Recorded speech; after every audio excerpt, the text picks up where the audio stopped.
لسه بلف وببص على زين، لقيت حد ماسك مسدس وضربني بالنار. وقعت على الأرض، الدم كان بينزل مني. زين طلع يجري عليا: دليلة، قومي يا دليلة، أنا آسف أوي يا حبيبتي، كل اللي حصل ده بسببي. قومي بقى يا حبيبتي، ما تسيبينيش، أرجوك يا دليلة، اوعي تسيبيني. بصيت له وأنا ببتسم وكنت بحاول أتكلم، كان جوايا وجع كبير.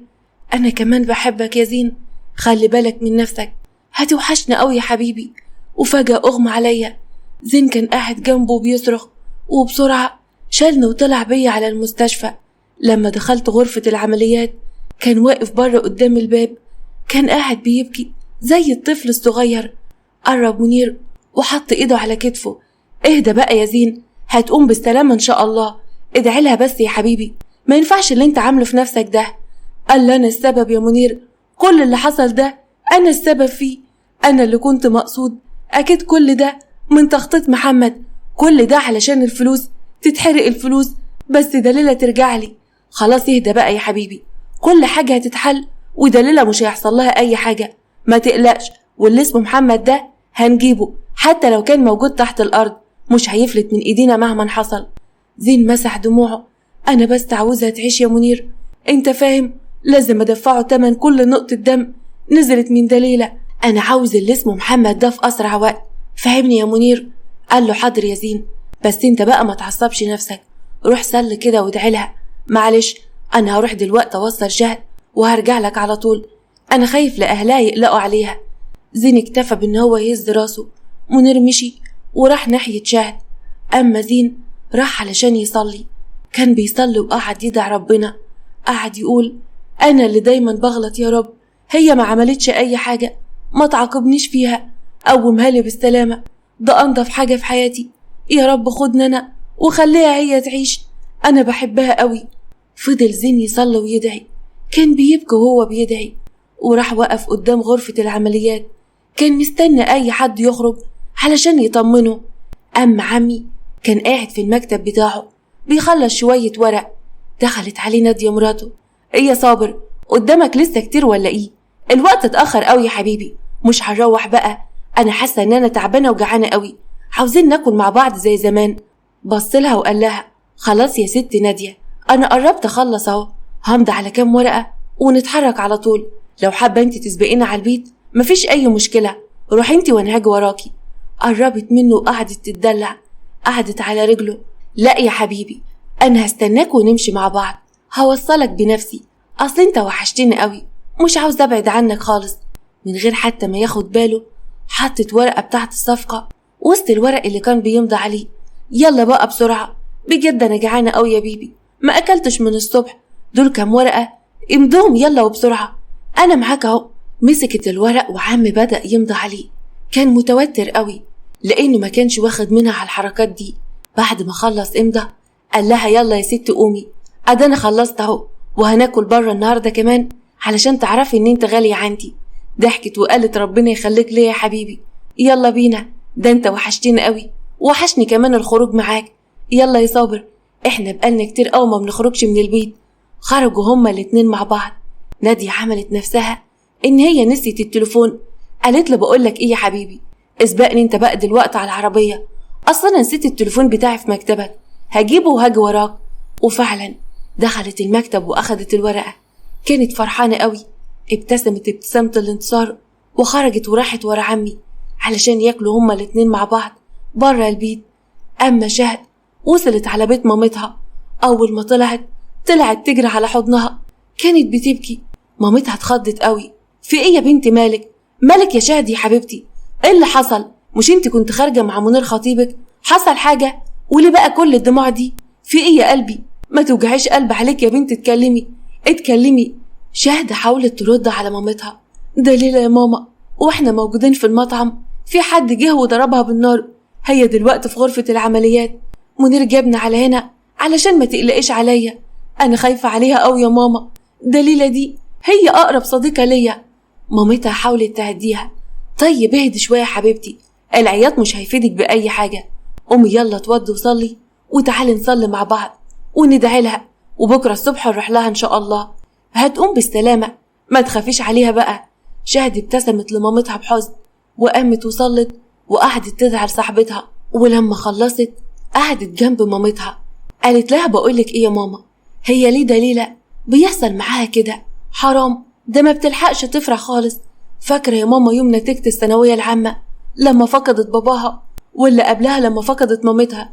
قالت لها يا حبيبتي، ربنا لما بيحب حد بيبتلاه، وربنا بيختبرها، وإن شاء الله هي قدها، وربنا هيعوضها، وهيكون عوضها كبير قوي. لو ما كانش في الدنيا أكيد هيبقى في الآخرة.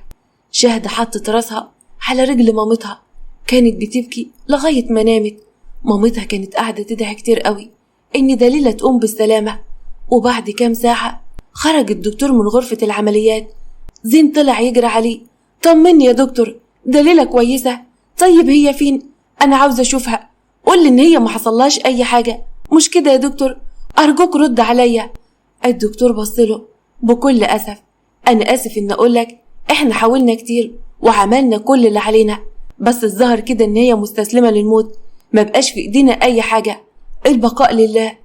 زين اتصدم من كلام الدكتور، قعد يصرخ بأعلى صوته، مستحيل مستحيل دليلة تسيبني، انت اكيد بتكذب، دليلة لسه عايشة، انا متأكد من كلامي ده، احنا لسه محققناش احلامنا مع بعض.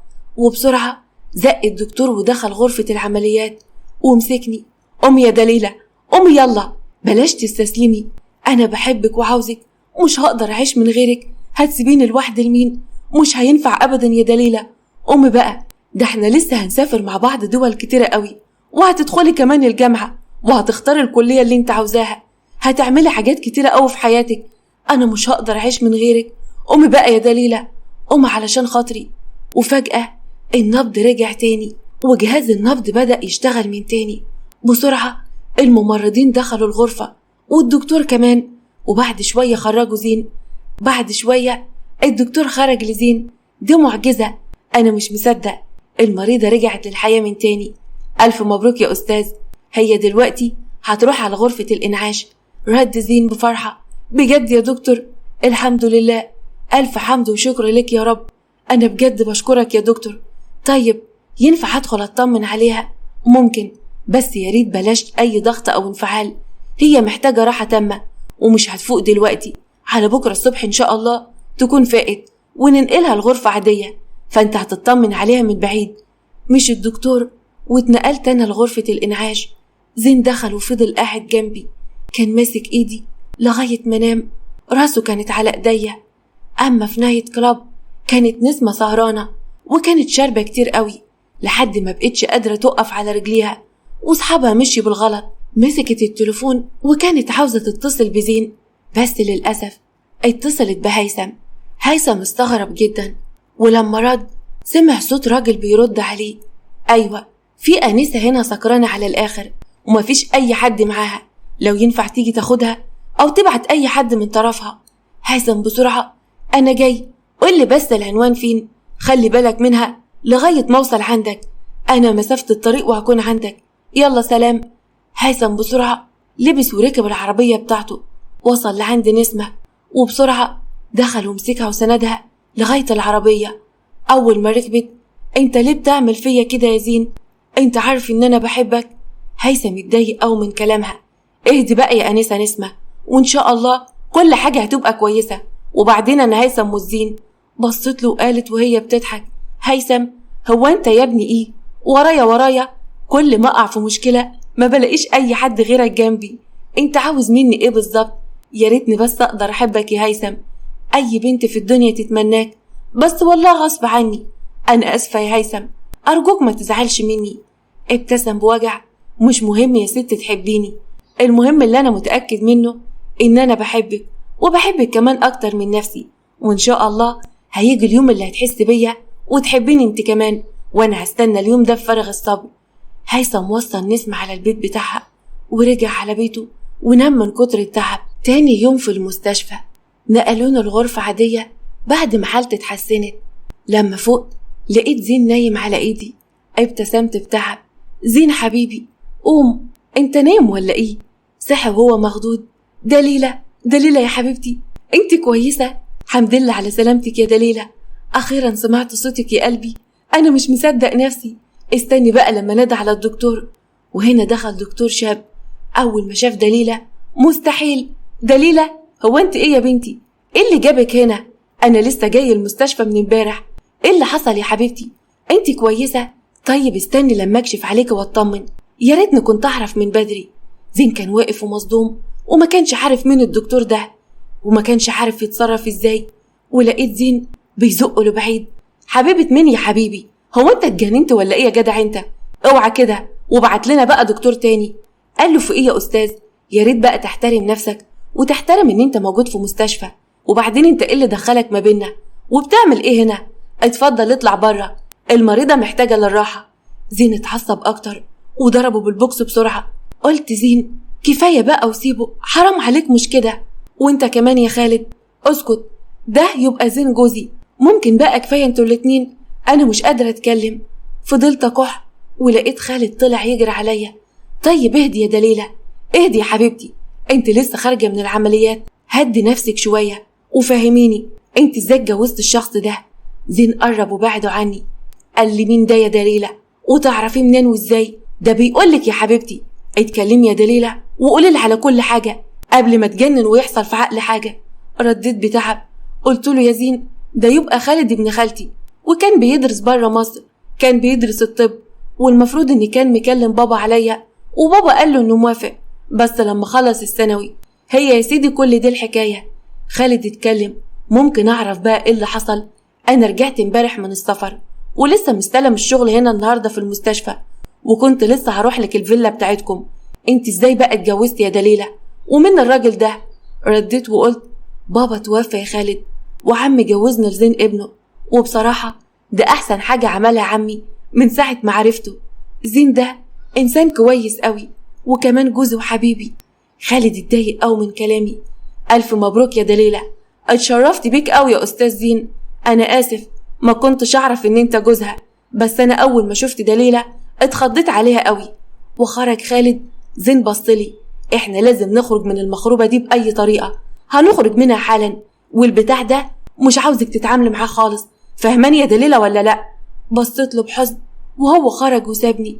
خالد راح على مكتبه قعد يكسر في كل حاجة قدامه: مستحيل، مستحيل دليلة تكون اتجوزت بعد كل السنين اللي استنيتها دي تتجوز وتسيبني.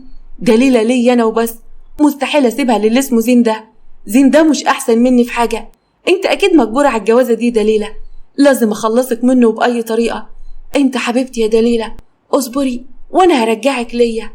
اما في بيت حسن كان قاعد ومستني نادية في بيته، اللي لما وصلت قالت له: فيها ايه لو كنا اتقابلنا في النادي؟ ما كانش ينفع ان احنا نتقابل هنا، كان هيحصل ايه يعني لو اتقابلنا بره؟ ازاي بقى؟ هو انت يعني طالبة مبلغ صغير؟ ازاي هتاخديه هناك؟ حد قالك تطلبيه كاش؟ المهم جبت العقود اللي اتفقنا عليها؟ قالت له: ايوه طبعا جبتها. المهم فين الفلوس؟ ويلا لاني مستعجلة قوي، مش هينفع اتأخر اكتر من كده. ضحك حسن: طيب اهدي شوية، هو انت ليه بس مستعجلة؟ مستعجلة على ايه؟ مش تشربي اي حاجة الاول يا حلوة؟ ده اول مرة تيجي بيتي، ما ينفعش تمشي كده. وفعلا جاب لها عصير. بعد ما شربت العصير ده اغمى عليها وما بقتش حاسة بأي حاجة. واخد هو العقود من الشنطة بتاعتها، وبعد كده بدأ يقلعها ملابسها ورماها على السرير، وجاب واحد تاني كان متخدر وحطه جنبها وطلب البوليس ومشي، وكان قاعد يضحك بشر. أما عمي كان قاعد في المكتب بتاعه، وفجأة جاله تليفون. لما رد: أستاذ صابر، معاك الضابط من القسم، مرات حضرتك للأسف موجودة عندنا هنا، موجودة في قضية ظهرها. عم اتصدم: ايه الكلام اللي انت بتقوله ده؟ مستحيل، أكيد في حاجة غلط، أنا جاي لحضرتك دلوقتي، يلا سلام. خرج عم بسرعة، ولما وصل على اسم الشرطة أول ما دخل نادية كانت واقفة وبتبكي، وكانت ملفوفة في ملاية. بسرعة طلع يجري عليها، كان مصدوم. قال للظابط: ايه اللي حصل يا باشا؟ وايه المنظر ده؟ قال له: حضرتك قلت لك ان مراتك كانت في شقة مفروشة وفي وضع مخل مع الراجل ده، وعلشان انت رجل اعمال معروف حبيت ابلغك الاول قبل ما نتخذ ضدها اي اجراءات. عم قال له: ايه الكلام اللي انت بتقوله ده؟ وبص لنادية: ايه الكلام اللي انا بسمعه ده يا نادية؟ رد عليا، الكلام ده صح ولا غلط؟ انت كنت بتعملي ايه في الشقة دي؟ رد عليا وبطلي عياط، اتكلمي يا نادية. نادية كانت واقفة بتبكي، ما كانتش عارفة ترد على عمي ولا تقول له ايه؟ ضربها بالقلم على وشها. انت طالق يا نادية. انا اسف يا حضرة الضابط، حضرتك شوف الاجراءات اللي لازم تاخدها وتصرف معاها براحتك. انا خلاص ما عادليش اي علاقة بالست دي. رجع عم الشركة ودخل على مكتبه وما كانش مستوعب اللي حصل مع نادية. دخلت عليه ندى قالت له بقلق: استاذ صابر انت كويس؟ مالك في ايه؟ عم ما كانش بيرد على ندى خالص. قربت منه وحطت ايديها عليه. مرة واحدة عم حضنها وقعد يعيط، كان زي الطفل الصغير في حضنها. انا مش عارف ليه بيحصل معايا كده، هو علشان ما قدرتش احبها تبقى هي دي النتيجة؟ هو الحب يعني كان بايدينا؟ على الاقل كنت بحترمها. ام ابني ليه تعمل فيا كده وتفضحني؟ ندى كانت بتحب عمي جدا، ما قدرتش تمسك دموعها، حضنته وقعدت تطبطب عليه. خلاص اهدى يا صابر، بالله عليك اهدى، اكيد هي اللي خسرتك، استهدى بالله وبلاش تعمل في نفسك كده، انا مش هقدر اشوفك كده خالص. فضل عم على الوضع ده وندى ما كانتش قادرة تسيبه. اما زين خلص الاجراءات وخرجنا من المستشفى. اول ما وصلنا البيت لقيت شهد وطنط عندنا، فرحت قوي. زين من خوفه عليا مرضاش يخلينا امشي على الارض، شالنا وطلعنا على الاوضه ونيمنا على السرير. الكل كان عندي في الاوضه. طنط قربت مني: حمد لله على السلامه يا حبيبتي، مش قلتلك يا شهد ان دليله صاحبتك قويه وقدها وهتقوم منها؟ شهد كانت واقفه وبتبكي. قلت لها: وبعدين بقى في النكد ده ايه يا بنت انتي؟ هو انا يعني مت؟ ما انا زي القرده قدامك اهو، بطلي زن بقى، هاتيلي بقى اي حاجه كلها، ده انا حتى قايمه من المرض جعانه قوي. ضحكت شهد: تصدقي ان طول عمرك مفجوعه؟ هو احنا في ايه ولا في ايه يا بنتي دلوقتي؟